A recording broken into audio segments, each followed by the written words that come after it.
Chalo, if two chords of a circle intersect within the circle, prove that the line joining the point of intersection of the to the center makes equal angle with the chords. પહેલા હું તમને explain કરી દઉં, જોઈ લો. જ્યારે બી figure draw કરે proper મોટી figure draw કરવાની. એક સર્કલ ડ્રો કર્યું અને એની અંદર આપણે બે કોર્ડ્સ, બે ઇક્વલ કોર્ડ્સ કન્સ્ટ્રક્ટ કરવાના છે. તો suppose say this is one chord and this is say another chord which are equal. આ બે ઇક્વલ કોર્ડ છે. આ છે તે સેન્ટર છે. કોર્ડના નામ આપણે આપી દઈએ. Suppose this is A B, this is C D. Okay, હવે આપણને પ્રૂવ કરવા કીધું છે કે આ પોઈન્ટ ઓફ ઇન્ટરસેક્શન આ છે તેને સેન્ટર સાથે જોઈન્ટ કરીએ. આ પોઈન્ટ ઓફ ઇન્ટરસેક્શન નું નામ આપણે આપી દઈએ P. તો આપણને એવું કીધું કે આ જે પોઈન્ટ ઓફ ઇન્ટરસેક્શન ને અને સેન્ટર ને જોઈન્ટ કરતી જે લાઈન છે કે આ બે કોર્ડ જે છે તેની સાથે એંગલ બનાવે એ ઇક્વલ એંગલ બને. એટલે આ બે એંગલ ઇક્વલ છે એવું પ્રૂવ કરવાનું છે. તો આપણે સિમ્પ્લિસિટી માટે આપણે શું કરશું કે આ O પરથી કોર્ડ્સ જે છે તેના પર પરપેન્ડિક્યુલર ડ્રો કરી દેશું. હવે તમને માઇન્ડમાં એવું આવશે કે સર કેમ પરપેન્ડિક્યુલર ડ્રો કરાયું, વોટ ઇઝ ધ રીઝન? આને હું ક્યુ આપી દઉં અને હું આર આપી દઉં. તો રીઝન એ છે કે જ્યારે બે કોર્ડ્સ ઇક્વલ હોય તો આપણી પાસે થિયરમ છે કે equal chords are at equidistance from the centre. તો આપણે એનાથી શું થશે કે આ બે ડિસ્ટન્સ બી ઇક્વલ આવી જશે. તો એ કોન્સેપ્ટ આપણે યુઝ કરી શકીશું કે if chords are equal then distance from the centre are also equal. અને એટલા માટે આ લેવાનું છે કારણ કે આપણે જે બે એંગલ જે છે તે ઇક્વલ પ્રૂવ કરવાનું, તે કોઈ પર્ટિક્યુલર ટ્રાયેંગલ ની અંદર આવી જાય તે બે ટ્રાયેંગલ ને કોંગ્રુઅન્ટ પ્રૂવ કરી દઈએ તો ઓટોમેટિકલી આ બે એંગલ ઇક્વલ આવી જાય. બરાબર? તો અહીંયા આપણે ધ્યાનથી જોઈએ તો બે ટ્રાયેંગલ આપણે જે બન્યા છે, you can see over here કે ટ્રાયેંગલ આપણું બન્યું O R અને P. આ એક ટ્રાયેંગલ બન્યું અને બીજું બન્યું O Q અને P. આ બે ટ્રાયેંગલ ની અંદર આ બે એંગલ આવી જતા છે, રાઈટ?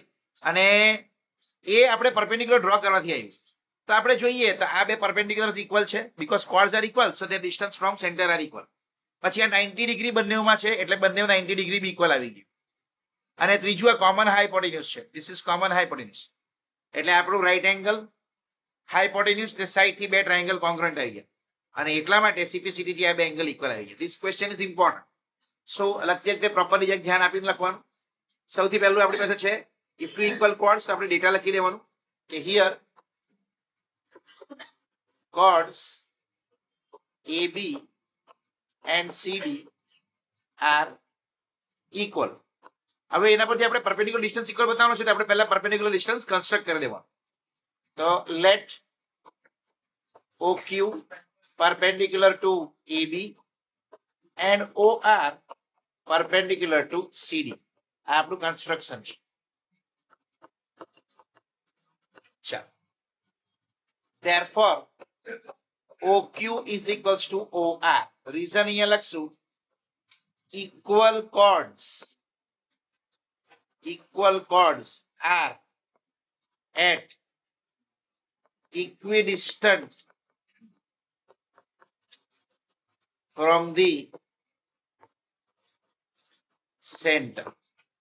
આ રીઝન આપણે લખી દીધું. બરાબર છે? ચાલો, આપણી પાસે એક ડેટા આવી ગયો. નાવ જે ટ્રાયેંગલ ને કોંગ્રુઅન્ટ પ્રૂવ કરવાનું છે તે ટ્રાયેંગલ આપણે લઈ લઈએ. નાવ ઇન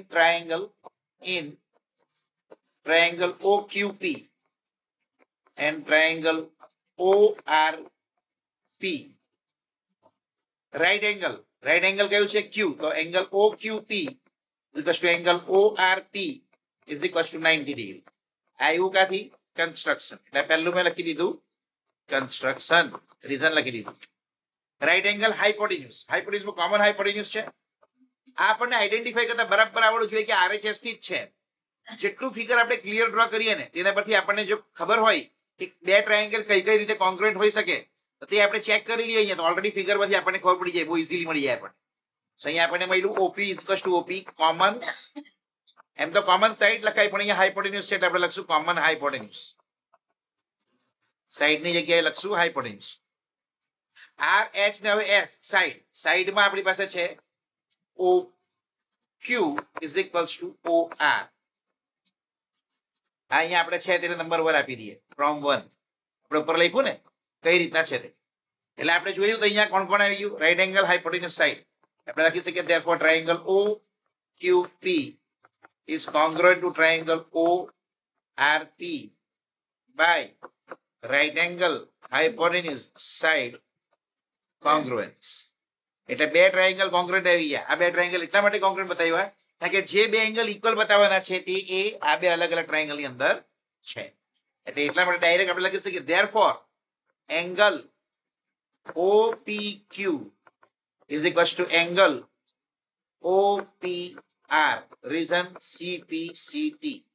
અને એ બે એંગલ કયા છે તો આપણું સ્ટેટમેન્ટ છે તે એટલે લખાય therefore if two સ્ટેટમેન્ટ લખી દો if two equal chords of a circle intersect within the circle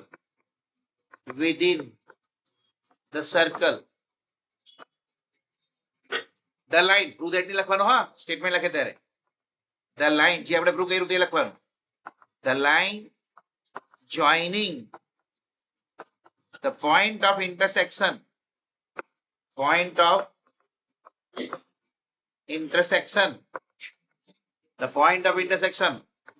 to the center makes equal angle with the chord